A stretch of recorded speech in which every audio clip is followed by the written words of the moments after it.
وہی کام عمران خان صاحب کے ساتھ کر دیا ہے. تو اب ہم کہہ رہے ہیں کہ بھائی ہم نے تو جب نواز شریف صاحب پر پابندی لگائی گئی تھی اس کی بھی ہم نے مخالفت کی تھی, اب عمران خان پہ لگی ہے اس کی بھی مخالفت کر رہے ہیں.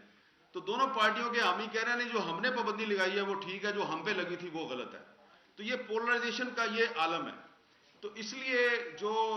میں نے آپ کو 2-3 مثالیں اس لیے دی ہیں کہ ہمارا کوئی پولیٹیکل ایجنڈا نہیں, ہمارا مسئلہ صرف اور صرف پاکستان کا آئین اور قانون ہے. ہم یہ سمجھتے ہیں کہ جو صحافت بطور ایک ادارہ ہے یہ صرف اسی صورت میں مضبوط اور مستحکم رہ سکتا ہے کہ اگر آئین اور قانون کی بالادستی ہوگی. اور آزادی صحافت جو ہے وہ مشروط ہے پارلیمنٹ اور عدلیہ کی آزادی کے ساتھ. تو اب جب کہ ہم یہ دیکھتے ہیں کہ صحافیوں پر پابندیاں لگ رہی ہیں, غیر اعلانیہ سینسرشپ ہے, تو اس کا صاف مطلب یہ ہے کہ پارلیمنٹ بھی جو ہے وہ کمزور ہے اور ہماری جوڈیشری بھی کمزور ہے. اور جیسا کہ جہانگیر جدون صاحب نے یہاں پہ جو گفتگو کی ہے اس کے بعد مجھے تو مزید کچھ کہنے کی ضرورت نہیں ہے. بس جو ایک ایڈیشنل اٹارنی جنرل صاحب یہاں پر موجود ہیں تو ان سے یہی گزارش ہے کہ ذرا چیف جسٹس صاحب کو بتا دیجیے گا کہ ایڈوکیٹ جنرل صاحب جو انہوں نے یہ کہا, اور اس کے بعد یہ نہ ہو کہ ان کے خلاف کوئی آپ کنٹیمپٹ کا نوٹس دے دیں ایڈوکیٹ جنرل صاحب کو, کیونکہ میں بھی ان کی تائید کر رہا ہوں. تو عرض صرف یہ کرنا ہے کہ جدون صاحب نے آپ کو یہ بھی بتایا کہ انہوں نے وہ ایک اے سی صاحب جو ہیں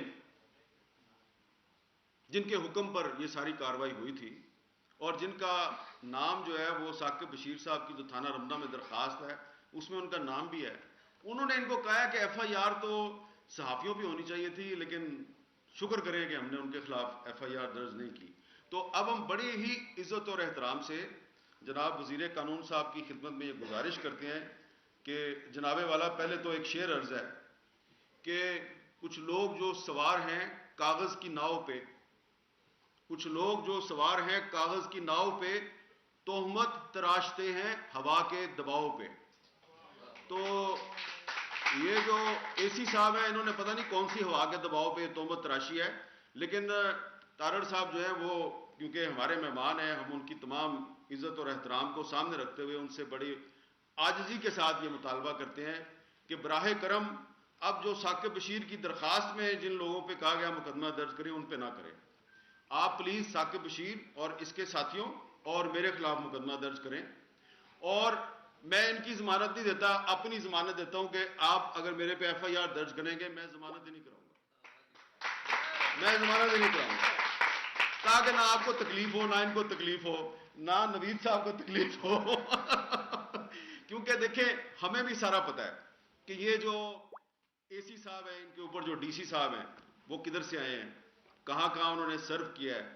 اور اوپر جو پھر ڈی آئی جی صاحب ہیں جن کو چیف جسٹس صاحب کہتے ہیں کہ ہم نے کہا کہ انکوائری کریں, اور پھر جو آئی جی صاحب ہیں, سب کا پتہ ہے ہمیں. دیکھیں آپ کبھی حکومت میں ہوتے ہیں کبھی اپوزیشن میں ہوتے ہیں, لیکن یہ جو آئی جی صاحب ہیں اور ڈی سی صاحب ہیں اور اے سی صاحب ہیں نا, یہ آپ اپنے آپ کو پاکستان کی مستقل اسٹیبلشمنٹ سمجھتے ہیں, یہ ہے پاکستان کی اصل اسٹیبلشمنٹ. اور ان کا یہ خیال ہے کہ یہ سیاستدان کیا ہیں آگے پیچھے, کیونکہ دیکھیں مجھے بھی بہت سی باتیں میں یہاں پہ کرنا نہیں چاہتا. میں نے جب یہ واقعہ ہوا رانا ثناء اللہ صاحب سے میں نے خود بات کی, تو رانا صاحب کو بڑا افسوس ہوا, رانا صاحب نے مجھے کہا جی میں نے آئی جی سے کہہ دیا مقدمہ ہو جائے گا.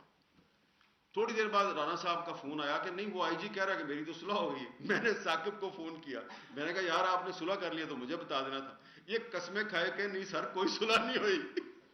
اب وہ رانا صاحب اور میرے درمیان جو ہے وہ ہم آپس کافی فون پہ بات کرتے رہے, تو بیچ میں سے پتہ یہ چلا کہ آئی جی صاحب جو ہے نا وہ